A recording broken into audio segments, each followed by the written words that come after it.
This is my testimony to the Honorable Bob Bethel Joint Committee on Home and Community-Based Services and Can Care Oversight. Dear Chair and members of the committee, my name is Shayla West and I'm a licensed specialist clinical social worker, registered play therapist, certified trauma-focused cognitive behavioral therapy provider, and certified child and adolescent trauma professional.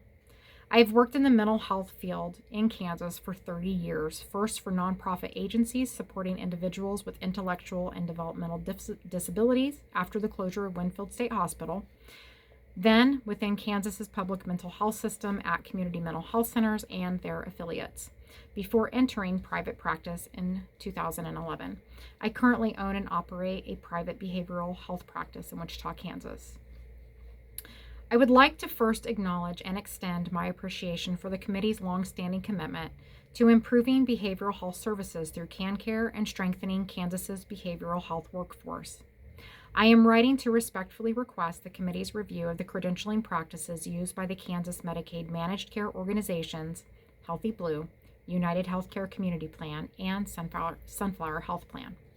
Specifically, I am concerned that qualified behavioral health providers are increasingly being denied or dropped from participation in CanCare provider networks based on the assertions their geographic service areas are already saturated with providers. As someone who has worked in multiple sectors of Kansas's behavioral health system, I believe this conclusion does not reflect the realities of workforce capacity, patient access, or the way behavioral health is delivered across our state. According to the Federal Health Resources and Services Administration, 99 of Kansas's 105 counties are designated in whole or in part as mental health professional shortage areas. This statistic, in the face of 70% of Kansas children and teens with unmet mental health needs and only 66% of foster children with diagnosed mental health needs receiving appropriate treatment in recent state audits, falling well below the 90% target, paints a dire picture of the adequacy of mental health services and access in our state. Over the past 2 years, I have observed numerous highly qualified behavioral health clinicians and medication providers receive denials for participation in Medicaid provider panels despite possessing advanced training, extensive clinical experience, and a willingness to serve Medicaid beneficiaries. As referenced before, the explanation frequently given is that there are already enough providers practicing within the geographic area.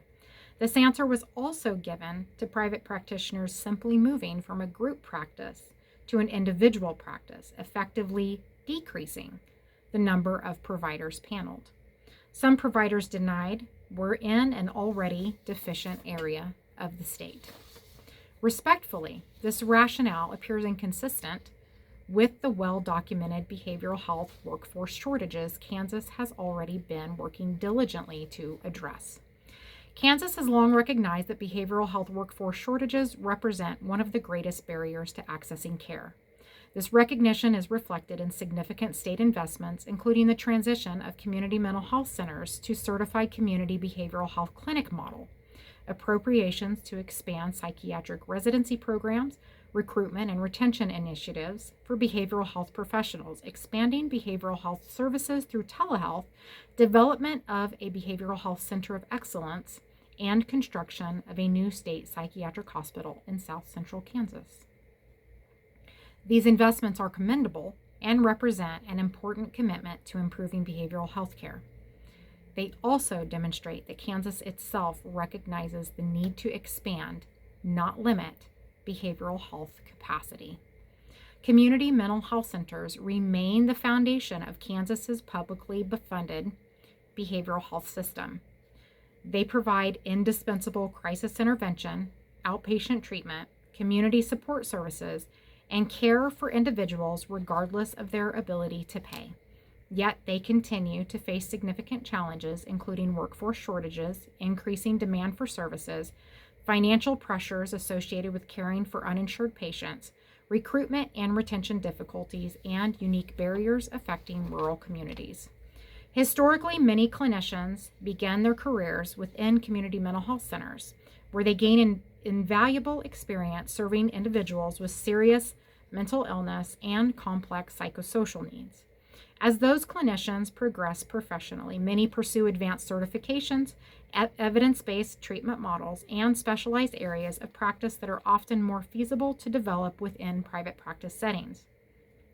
This natural professional progression ultimately benefits Kansas by increasing the number of specialists available to treat complex conditions such as childhood trauma, autism spectrum disorders, ADHD, anxiety disorders, attachment concerns, and other behavioral health conditions requiring advanced expertise. Rather than viewing community mental health centers and private practitioners as competing systems, they should be viewed as complementary components of a comprehensive behavioral health continuum. CMHCs provide critical safety net services, while private practitioners expand treatment capacity, reduce wait times, provide specialized expertise, and offer additional access points for Medicaid beneficiaries. Behavioral health care in Kansas also extends well beyond the city in which a provider's office is located. Families frequently travel considerable distances to obtain specialized care that is unavailable in their own communities.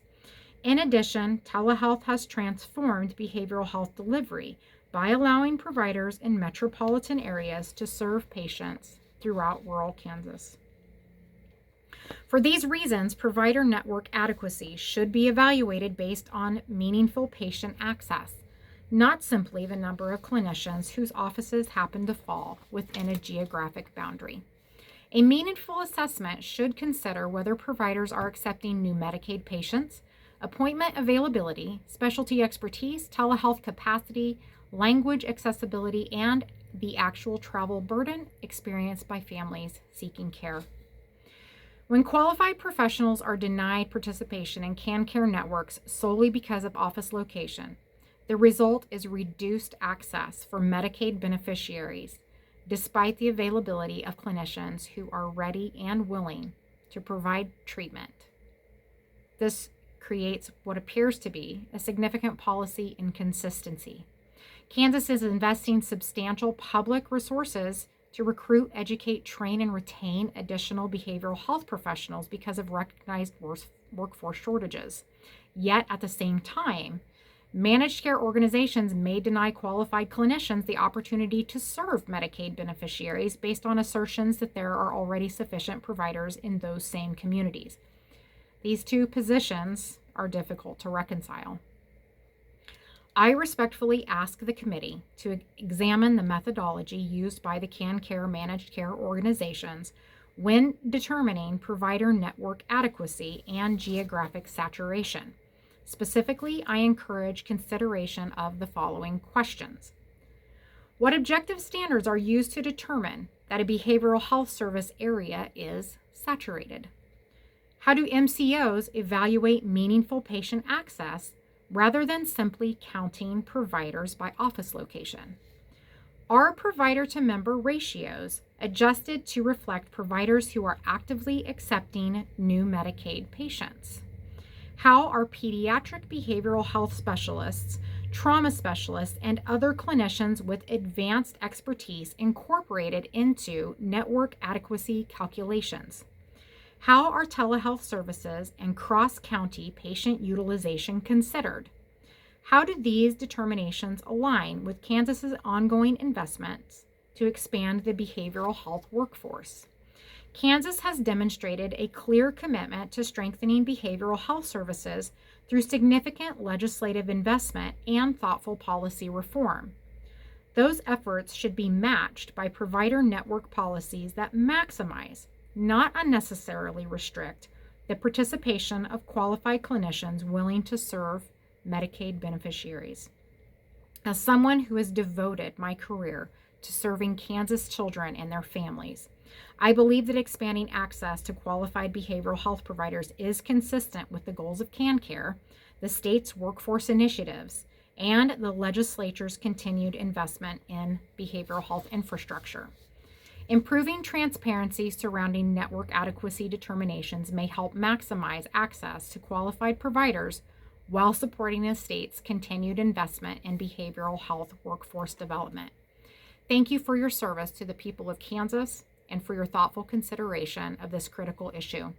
I appreciate the committee's continued oversight of CanCare and your commitment to ensuring meaningful access to high-quality behavioral health for all Kansans.